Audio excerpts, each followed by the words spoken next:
by the generous support of the School of Humanities and Sciences at Stanford University.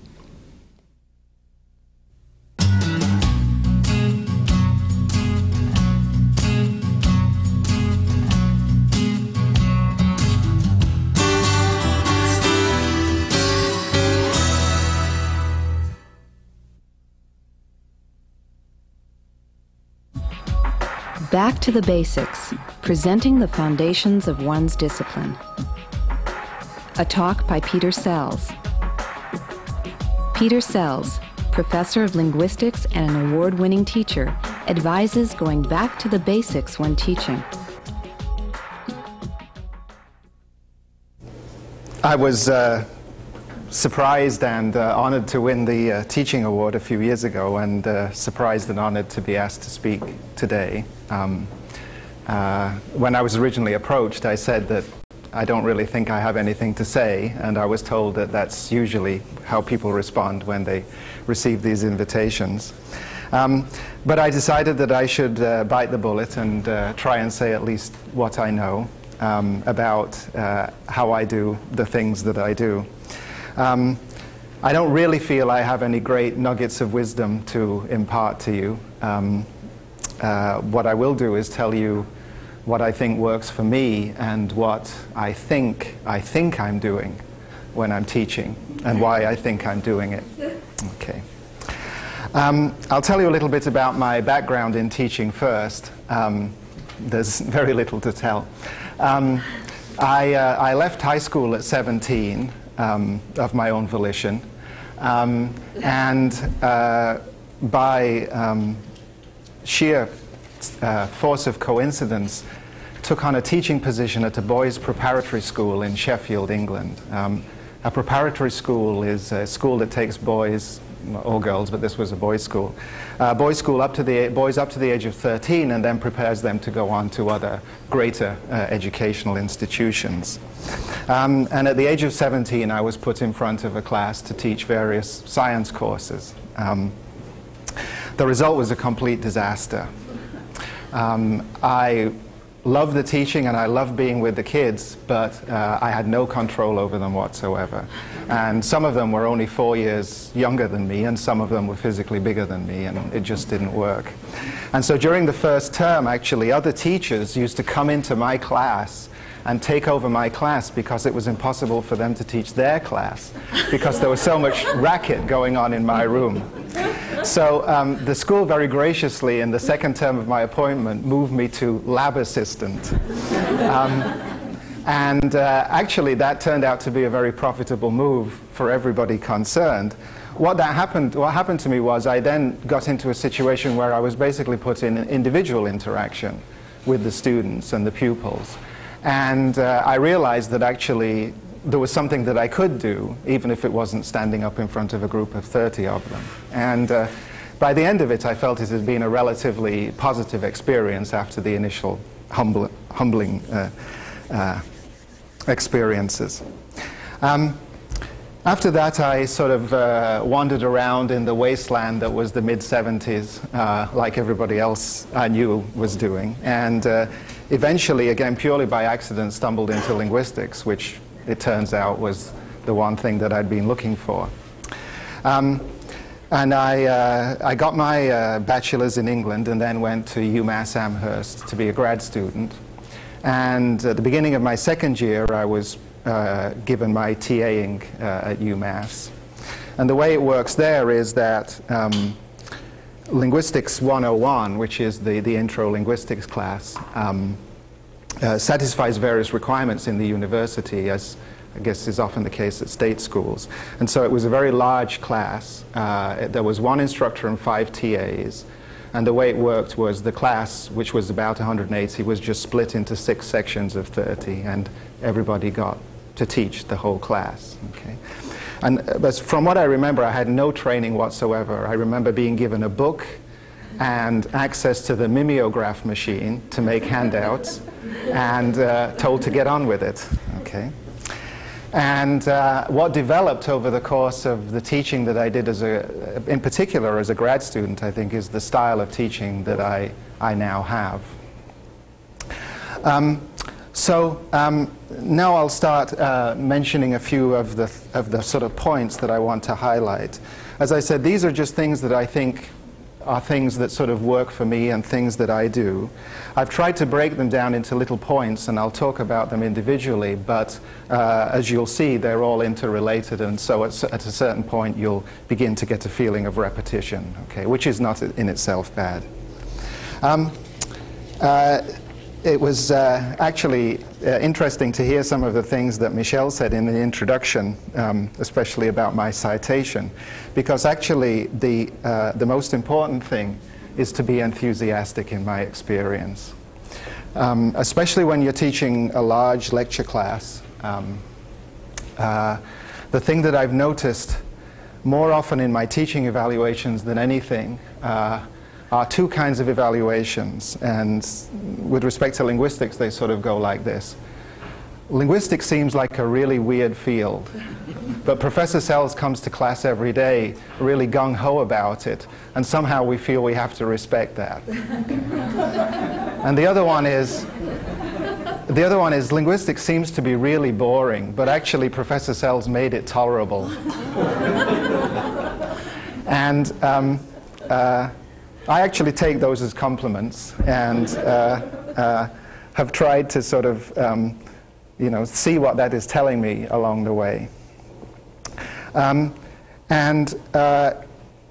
think it's actually possible to be enthusiastic about teaching the basics of one's discipline all the time. And the reason that I find it possible to do it is because of some of the other points that I'm going to make. Okay. So the next point, and this is, of course, obvious, is just to keep it simple. Okay.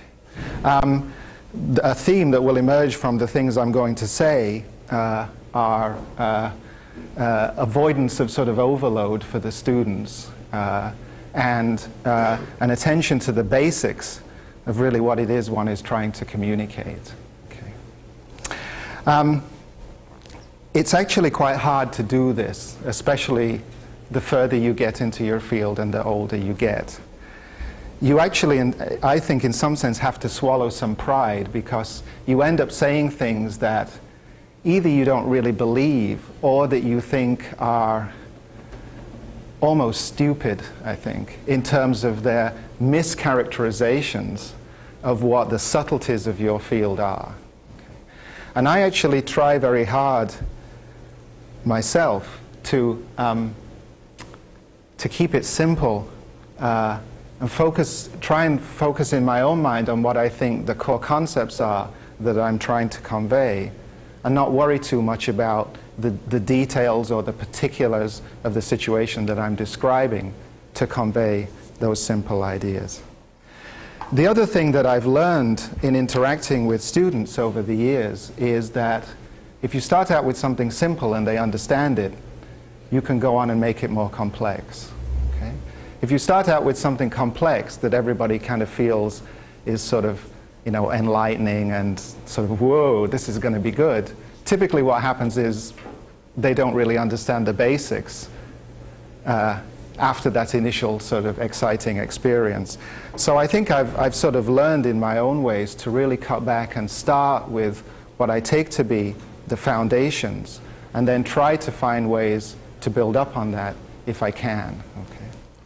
But my rule of keep it simple says, if you can't, don't. Okay.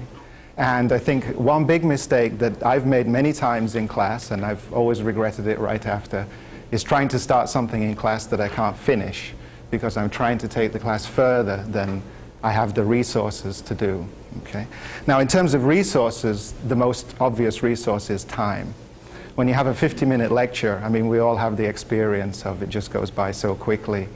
You have your 10-minute introductory spiel, and you look at the clock, and you've got 15 minutes left, and you just think, what happened? Okay? And that happens all the time. Okay. Now, the next thing is related to this, and this is don't over-prepare. Okay? Now, actually, as one gets busier and busier, it's very easy to go into class feeling completely underprepared. And we all also have that experience.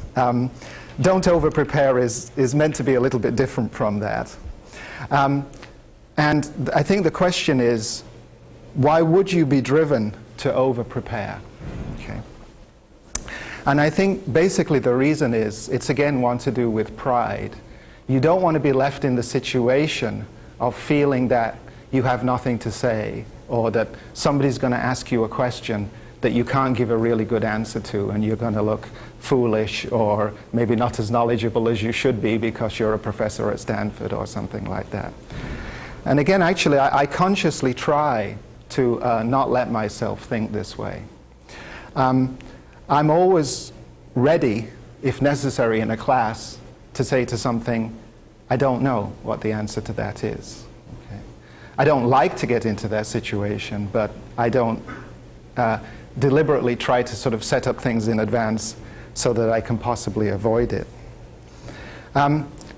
The way to respond, I think, to those kind of situations is to come back in the next class and fill in what you were unable to do before. And in general, when I'm teaching undergraduate classes, I like to teach 3 times a week, because typically when you teach a class like that, at the end of every class, you always have regrets about what you did or didn't do or could or couldn't do. And if you teach 3 times a week, you only have to worry about it for 2 or 3 days, and then you can try and do something about it. Okay.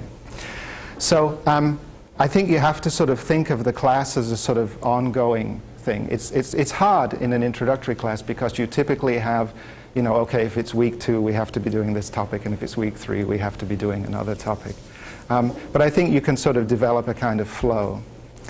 Now, I think that if it's hard to be enthusiastic about teaching, it's because you're trying to over-prepare, and because you're too willing to worry about, you know, the image of yourself that you're trying to portray, rather than trying to help the students learn something. Okay. So I actually think these 3 things are all unrelated. I certainly don't mean to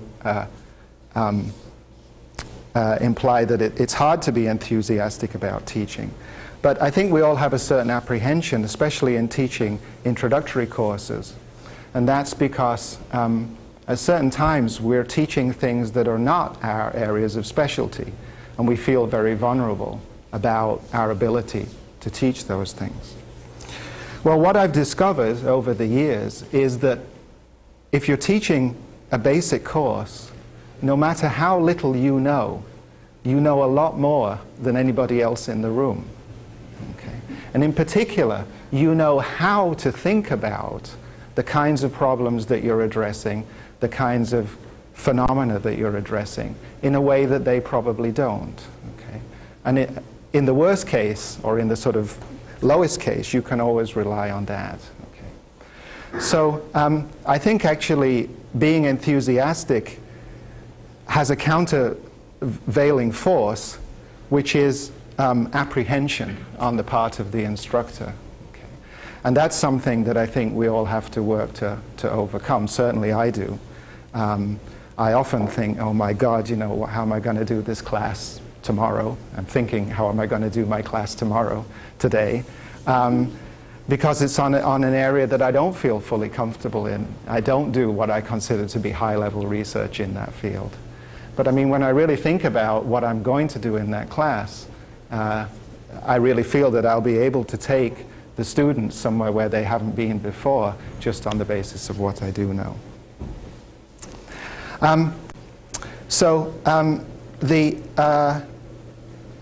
The next thing in all of this, it's of course related, to keep it simple, is don't try to do cutting-edge research. Okay. This is especially I think there's a kind of natural tendency to want to do this when you're a graduate student or a professor, because most of your intellectual time is given over to things at the highest level of the field. Okay? And really what we're talking about now is going back to the lowest level of the field. And I'm going to use this little picture that I'm about to draw on the right-hand side of the board. Okay.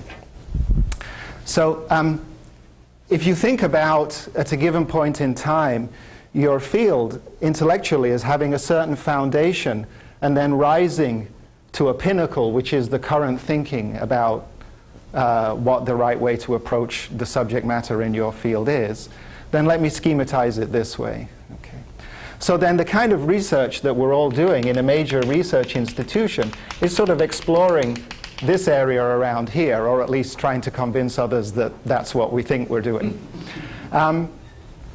That's really high up in the scale. Okay? What you're trying to teach students are blocks of things down here. Okay? And probably realistically, there is no way to really convey what you do in your research life at this level. Okay? And I've learned that it's not, at least for me, it's not particularly successful to even try. Okay. And typically the reason is that even though you think you can see a way of simplifying what goes on up here to be part of these basic building blocks, there are always a lot of other assumptions that come in, other presupposed results in the field that you haven't mentioned. You know, maybe you haven't got to that part of the discipline in your 10-week course yet. And all of a sudden, the link that you need between these two things just starts falling away. Okay. Now, this doesn't mean you shouldn't try to sort of, you know, be as creative as you can in the nature of what you teach. Okay. But I think it also means that you have to be ready to recognize that there may be significant dangers to trying to present what you do Tuesday and Thursday in your Monday, Wednesday class. Okay. The last thing that I've written here, and this is really something that works for me and is probably very individualized. When I first started teaching at UMass, I wrote out pages and pages of notes for the class. For each class. I typically found that I didn't get all the way through the pages on any given class. But then after about the third or fourth class, I found that what was happening is what's happening to me now. I was just standing talking to the students, and as far as I could tell, it was largely going in a coherent and rational sequence. And they were actually following what I was saying. Okay. And then I tried to sort of think about what the reason for that was. And the reason for that was that in my own mind, I distilled my notes into what I wanted to do. Okay. And now the way that I always approach a class is that I tend to think about teaching class all the time. Okay, so when I'm in the shower, I think about how am I going to present this particular point, or when I'm making a sandwich, you know, I'm thinking about how can I talk about cutting-edge research and realize I can't, and so on. And what I do is I make sort of random notes on pieces of paper, the same pieces of paper, and then gradually distill them into a couple of pages of points that I think I want to make. And then I look at those points and try to think about what the best sequence would be to present them. And then finally, I end up with one sheet that actually has a few notes on it. Okay. Now, I made some notes for what I want to say today, and I actually wrote more than I would normally. I don't know if you can see this, but I actually wrote quite a bit. This is sort of my summary of what I'm going to do. Okay. As I'm doing it, I actually realized that it's all in here, probably because I wrote it down a few times. Okay. But then, whenever I go into class, I always go into the class thinking, okay, I have these 3 or 4 points that I'm going to make, and I'm going to tell the students that that's what I'm going to do and why I'm going to do it. And then, especially after a bit of practice at these things, I mean, the rest just flows. I mean, you really don't have to remind yourself how to talk about some specific phenomenon. It just happens. Okay. This relies on being comfortable in a certain way, and I mean, we're all nervous at a certain point. But I mean, I think once you really get into the flow of things, it just flows from you. And as I say, certainly in my case, this is the way it happened. So the reason that I distill my notes into a few points is for two reasons. One is that I realized if I wrote the whole lecture out, I was ignoring my notes anyway. And the second one is that it clearly is the best way for me to integrate what I want to do into my teaching style. Okay.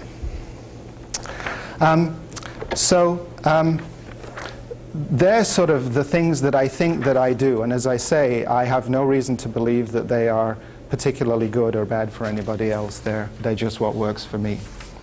Now then what I've tried to do is split the other points that I want to make into two general categories, which I'll think of as the practical and the conceptual. Okay. I think the secret of teaching the basics of one's discipline is actually trying to get back to the real basics. And this is the thing that is hard, I think, for many people, and it's something that you have to positively work at. Okay. Now, for some reason, there are some very basic things that I remember not being able to do that I can now do. I don't know why I remember these things, but I do. So one thing I remember is being 4 years old and not being able to tie shoelaces. And I remember vividly the event at which I discovered how to tie shoelaces. Okay. I remember it happening, and I remember saying to my grandmother, "Come and look what I've done." And she said, "Good, you've got your shoes on, go outside and play." Okay. I can remember feeling so frustrated at doing this with the laces and it not working, and then all of a sudden it worked. But then I had to think, now what is it I just did so that I can do it again? Okay. And for whatever reason, I can remember that. Okay. I can also remember not being able to understand things which are now completely fundamental concepts in linguistics, things which I just could not conduct my daily life if I didn't have complete unconscious command over now. But I can remember those moments. Okay. And when I'm teaching, I always try to sort of use those images to think, what is it like to have never heard of the thing I'm about to talk about? Right? To just have never heard of it. Okay. Now when you're teaching, especially at a place like Stanford, all of the students are very, very smart. They pick up on things quickly. But nevertheless, you are going to be discussing with them something that they've never heard of before, or they've never heard of before Monday. They would never have any reason to think of before Monday, whenever it was you started. Okay. And I think if you can get yourself into thinking, what would it be like to make this leap that we're about to make, that I once made, however many years ago it was, then you can really, that can really help you as a teacher in trying to think how to present what it is you're presenting. Okay. Now, I'm not going to give you any specific examples of this because I don't want all of your evaluations to be, well, linguistics seems like a really boring field, but somehow Professor Sells seems kind of gung-ho about it.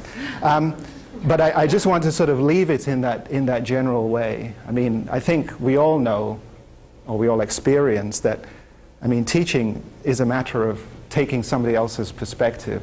Okay? And I always think of teaching as getting somebody from point A to point B. And if you know where point A is, right, you've got a much better chance of getting to point B. It's your job as a teacher to figure out where point B should be. But if you know where you're starting, then you know where you can go. The next point is also something that I think is kind of obvious, but it's very easy to fall into the trap. Terminology overload is very likely. When you're doing research in a particular field, you throw out terms that are specific to your field. They're the daily means of communication about what you're doing. For most of the rest of the world, they are meaningless terms. Okay? And I think no matter what field you're introducing or who you are, if somebody starts talking to you about something you don't know about, there are two things you have to overcome. One is the concepts that link the things together. And the second thing is the names for everything. Right? And it's very important to always back up the terminology for things with the concepts that underlie it. Okay? And I always tell my students that if you don't remember the names for these things, that isn't quite as important as you not remembering why we would worry about them in the first place. Okay. Now, of course, typically you do want them to remember the names for things so that they can actually talk about how to relate things and how to relate concepts and phenomena. But the other thing that is very important, and in fact it's actually a sort of central piece of modern linguistics, is that actually names by themselves don't mean anything until you say what it is, what the properties of something that bears that name are. Okay. So for example, a verb is a name for something, but it's actually a name for things that have certain kinds of meaning, certain kinds of behavior, certain ways of doing things within sentences, and so on. And when you teach linguistics, it's that you want to teach them. Right? It actually doesn't really matter that it's called a verb.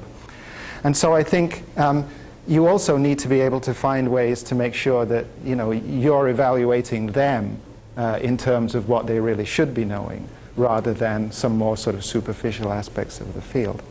And I also say this because whenever I teach a basic class, I assume that most of the people in the class are not going to go on and major in this field. So what is it I want them to know? Well, what I want them to know is what I see as the beauty of doing linguistics. Okay? What that's called, and that sort of thing, is not necessarily such an important issue at this level. Okay. The other thing that goes along with this, and this is again I think pretty standard procedure really, is you have to give homework often. Okay. If you're a good teacher and you have smart students, you can say things and they'll be nodding along and everybody will largely feel like they understand what's going on.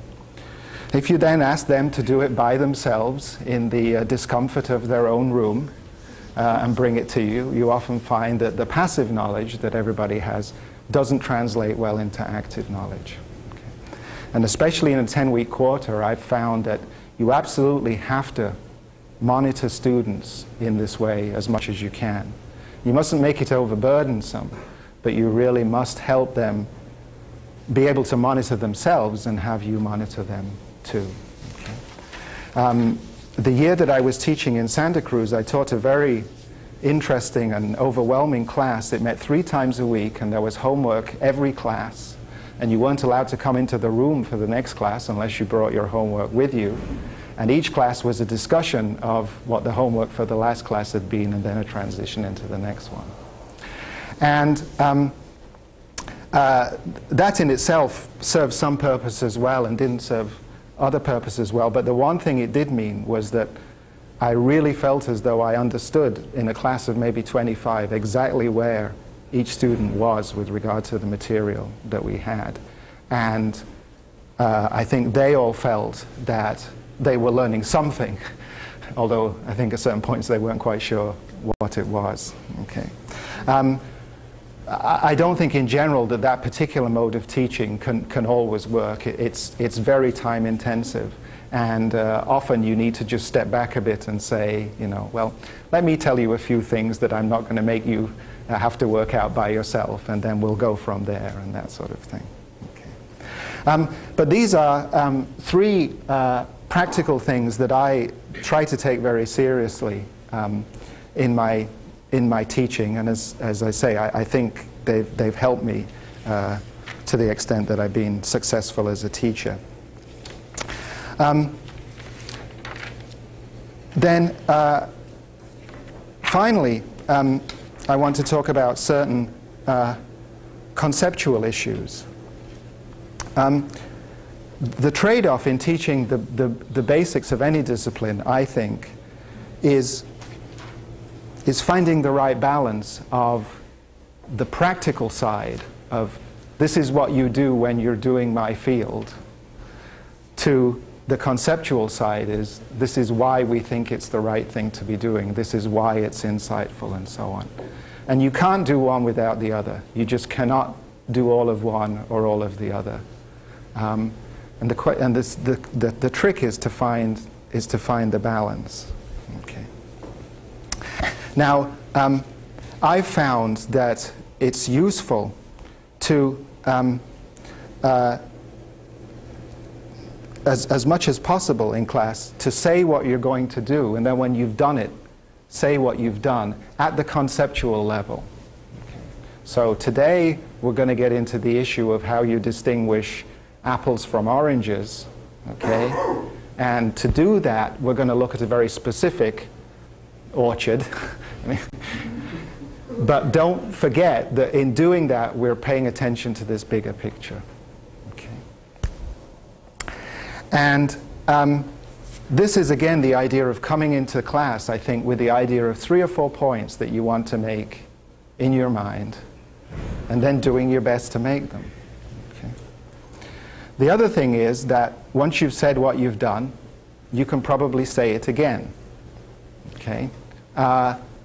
For most people, especially if they, for some reason, maybe haven't done all the reading for class as they come to class, this may be something new, and hearing it once is fine. Hearing it again probably won't do any harm. Okay.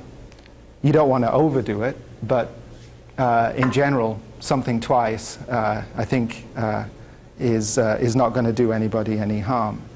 I mean, there's a sort of related point to this, which I always tell students when they're in class, which is, if they have a question, they shouldn't be shy about asking it, because I guarantee that there's at least one other person in the room who will benefit from hearing the answer to that question.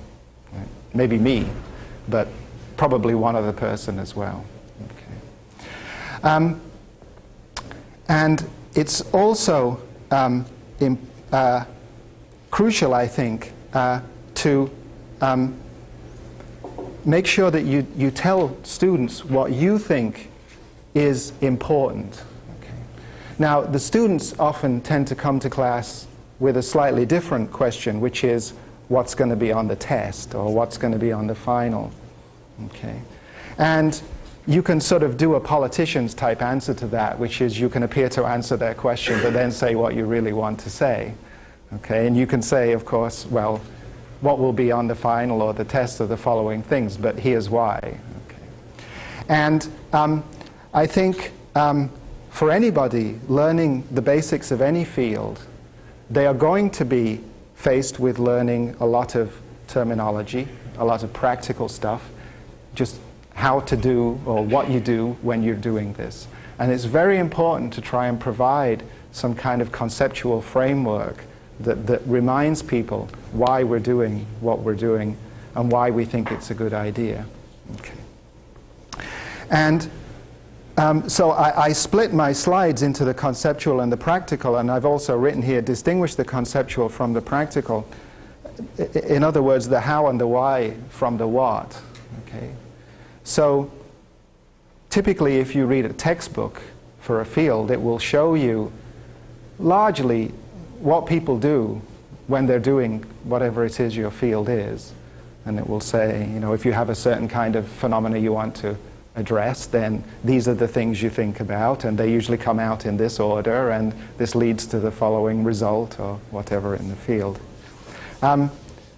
That's something that students need to learn to do. My big fear as a teacher is they'll learn to do that very well because they're very smart students, but they'll forget, or they will never quite pick up from me what the conceptual underpinnings of all this are.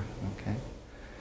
So they'll learn how to perform a specific task, and they'll do very, very well on exams as a result, but they won't necessarily understand, as much as I would like, what it is to think in the way that somebody in my field should think and approach problems in the way that somebody should. And I should be careful using should here, because it's probably the way that I think they should, or the way that the field has evolved at the moment to think that is the most insightful way. And as I said before, you can't go completely the other way. You can't just say, you know, well, we'll think about, you know, the meta theory of linguistics and what it is to be a linguist and what it is to study language and what is language, without actually doing some of it. I mean, you just can't. You might think that you understand something, but unless you're a genius, I really don't think you will, without sort of getting your hands dirty. This essentially concludes what I think I wanted to say. I think the thing that stands out most in my mind now in thinking about what it is I've done in sort of analyzing my own behavior is really this idea of just having, for each class, a few points in your mind that you want to convey, and then thinking about how you're going to convey them. I should say something else that has happened to me. It's a practice that I don't particularly advise necessarily, but it's something that happened to me. Is I don't know why, but my office is so messy that I often lose my notes from year to year. And I have to redo my class notes, okay? And I actually don't think that that's a bad experience, okay? It would be a chore if I was writing 15 pages of notes for each class, but I'm not, okay? And I have all these things in my head. And so I think that also helps me sort of come to class in the frame of mind that pretty much I know what's going to happen, and I know why it's going to happen, and then I just hope that it'll flow from there, okay? And of course, I now realize that that's exactly what I've done today. So, thank you very much.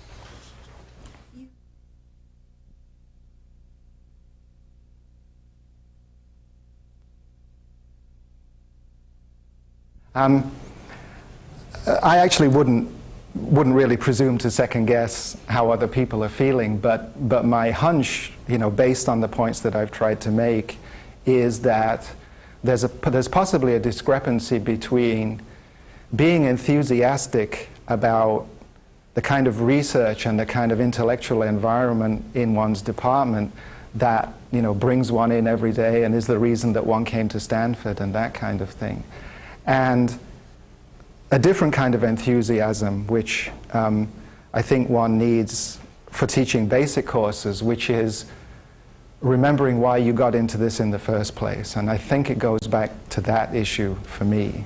Okay. And as I say, you know, I mean, I don't know if I'm different from anybody else. I don't think I am. But for whatever reason, I can remember what it's like not to be a linguist and to want to be a linguist, and what it's like to have some sort of light bulbs go on in my mind. And I think that helps me. I don't know if that is the key to all of these things. I also do feel that, as I mentioned, there's what I take to be this sort of countervailing force against enthusiasm, which is apprehension. And one, I think, could, without fear of contradiction, feel that one is positively enthusiastic about what one is about to do, but also actually be apprehensive because one actually is worried about one's ability to really pull it off in front of real people in real time, right? And I think you know, these could be factors that would sort of play into somebody's general image as it's coming over. I think it's, as I say, I think it's something that you actually have to work at. I mean, for example, I mean, usually I'm nervous before I give a lecture, and I think I always sort of warm up as I'm going along, and I feel I've done the same thing today. But that's different from this notion of apprehension, which I think would stop you from even trying to do something that, you know, once you've conquered your nervousness, you're willing to do. And in fact, probably even before you've conquered your nervousness, you're willing to do. I mean, often it's very good to just sort of take the plunge and start with the thing that's going to be hardest for you and think, you know, well, if we all get through that, then the rest of the class will probably go well. So, I mean, that would be my guess if that's, you know, relevant.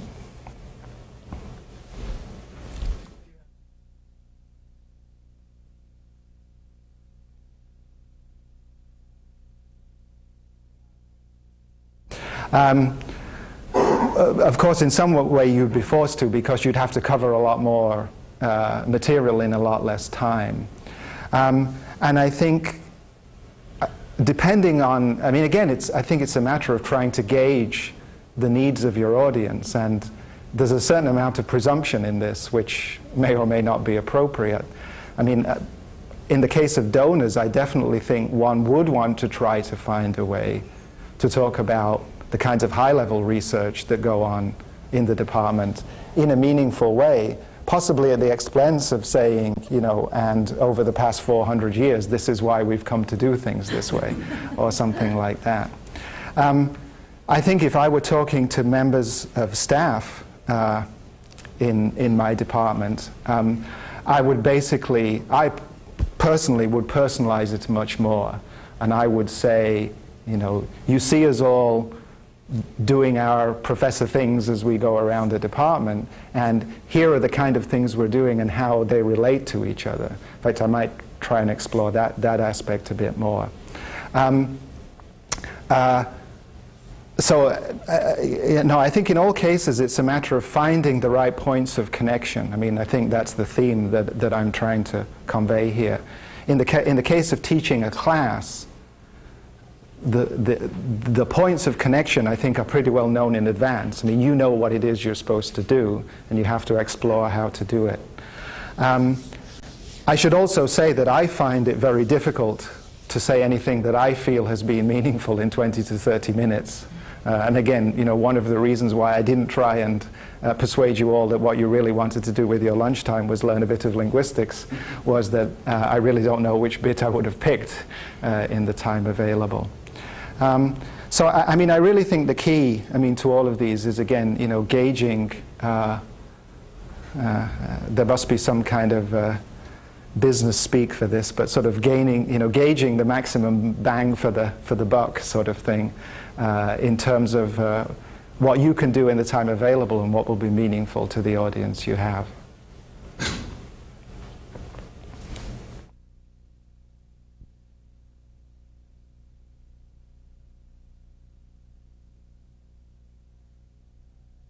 And the answer is I do, and I think anybody would.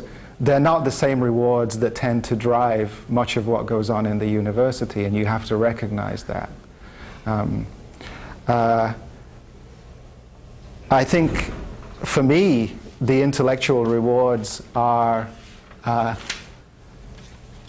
feeling that I'm able to explain the things that were exciting to me in a way that is meaningful or useful for other people. And of course, in some cases, it does lead you to rethink a lot of presuppositions in one's field that actually go unspoken because they're just so much part of the given intellectual culture that, you know, this century people aren't worrying about those issues. I don't think those are the only rewards that one gets from teaching, of course. But I think it's certainly possible to teach at any level and feel that, you know, you've helped put your finger on something insightful. It may be after a while it becomes more of a sort of, you know, well, I can show myself I can still do this.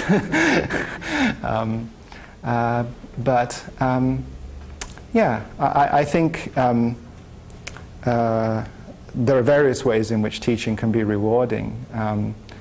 And I'm sure that for most successful teachers, they do get something out of it themselves beyond just the sheer physical pleasure of, you know, communicating with people in a way that the other people find useful. Yeah.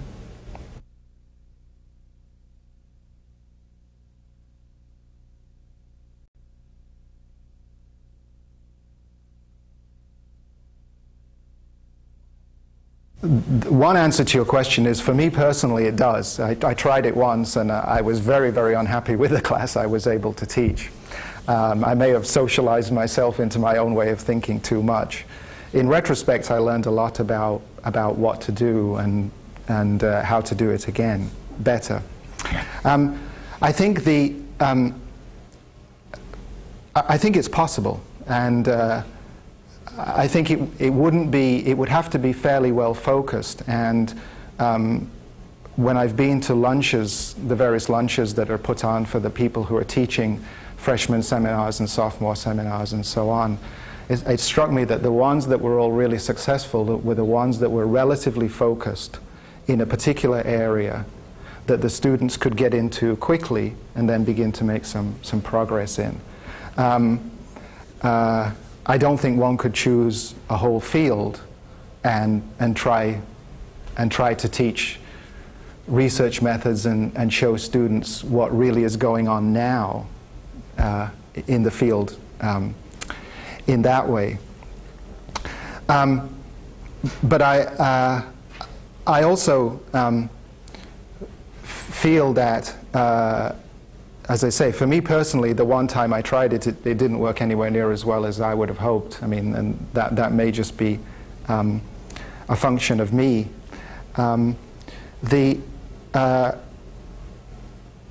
The real issue, I think, now I feel I know more about it than I did a few days ago, is again thinking about, going back to my little picture here, what are all the hidden assumptions in here that are going to get you into trouble, because you're suddenly going to find yourself talking, presupposing those things, but then you'll realize that the students have never come across those things. And I think if I could actually sort of deconstruct what I have tried to do in that way, then that would be a way of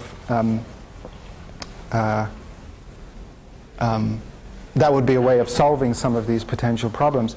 I do think, in terms of the enthusiasm issue, of course, that being able to teach one's research would pretty much guarantee the enthusiasm aspect and so on.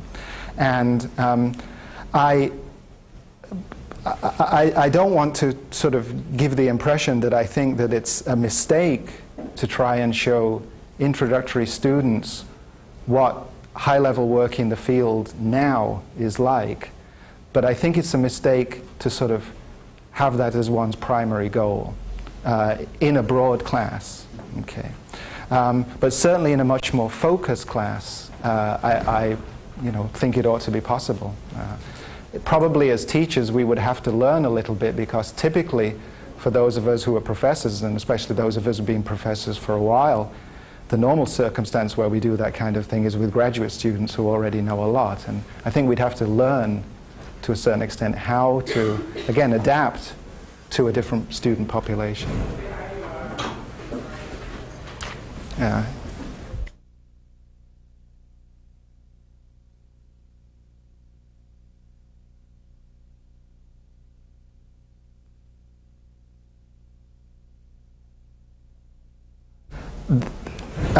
If I possibly can, in a 75-minute class, I try to think of two separate but related themes that we can address. So it isn't just, here we go and sit still for all of this time. The students who are in my class right now won't believe a word of this, but that's what I try to do.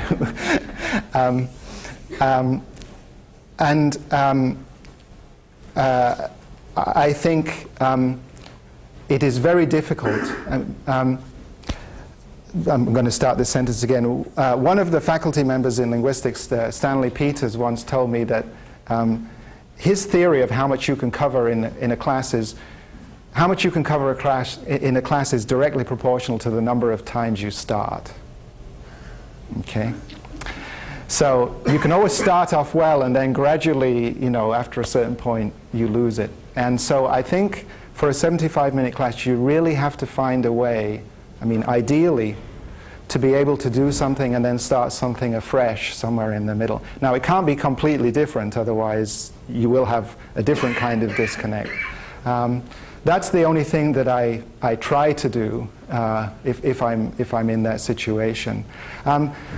I think, of course, it does lend itself to a different kind of teaching, which is going into more depth on certain matters.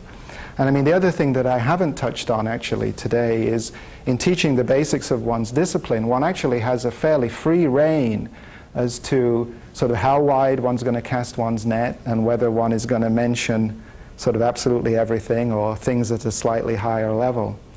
And so I could see a way of actually taking advantage of a longer time period to actually get into some issues in a bit more detail. And of course, the disadvantage of starting lots of times is that you also have to stop lots of times. And we all have the experience that in a 50-minute class, you never get to cover all the things you wanted to cover in that period of time. Yeah. Yeah. Thank you very much.